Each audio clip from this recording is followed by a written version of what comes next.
बहुत समय पहले की बात है। एक राज्य में एक राजा था जो बहुत घमंडी और अहंकारी था। उसकी शक्ति और अपने धन के कारण वह स्वयं को सबसे महान और अजेय मानता था। राज्य में कोई भी व्यक्ति उसकी आज्ञा का उल्लंघन करने की हिम्मत नहीं करता था। एक दिन राजा ने सुना कि भगवान बुद्ध अपने शिष्यों के साथ उनके राज्य के पास ही एक गांव में रुके हुए हैं।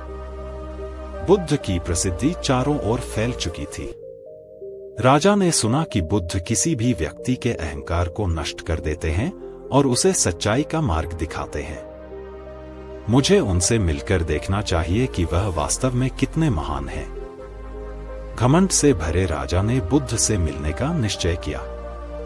राजा ने अपने सेवकों से कहा कि वे बुद्ध को उसके दरबार में बुलाएं। जब बुद्ध को यह संदेश मिला तो उन्होंने मुस्कुराते हुए कहा, मैं राजा के पास नहीं जाऊंगा। यदि राजा को मुझसे मिलना है तो उसे खुद आना होगा। यह सुनकर राजा को बहुत क्रोध आया।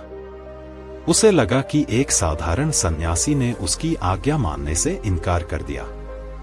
राजा ने सोचा, मैं स्वयं उनके पास जाऊंगा और उन्हें दिखाऊंगा कि मैं कितना महान हूं।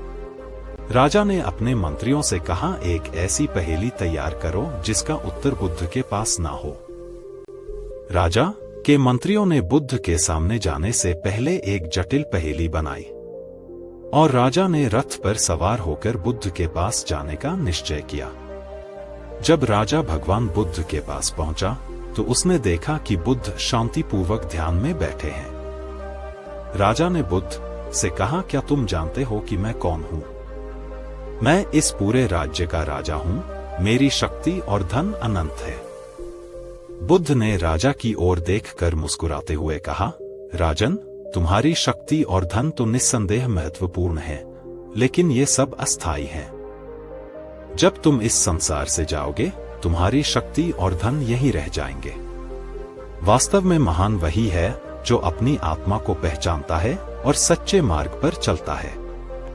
बुद्ध ने एक पेड़ के पास रखी मिट्टी की एक मुट्ठी उठाई और उसे राजा के सामने रखते हुए कहा, राजन, इस मिट्टी की मुट्ठी में से चुन लो कि कौन सा अंश तुम्हारा है।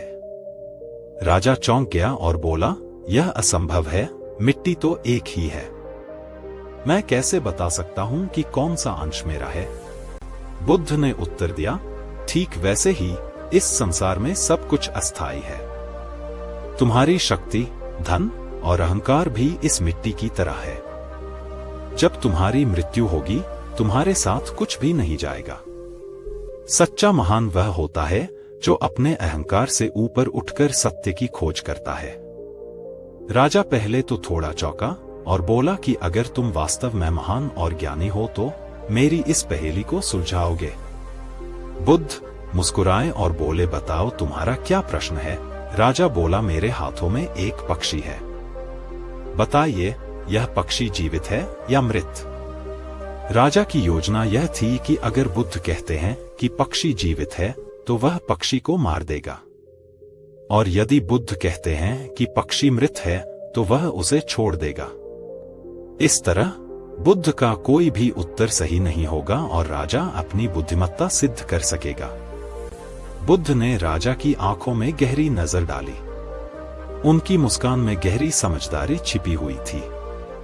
उन्होंने धीरे से कहा, राजन, इस पक्षी का जीवन या मृत्यु तुम्हारे हाथों में है। तुम्हारे निर्णय पर निर्भर करता है कि यह जीवित रहेगा या मरेगा।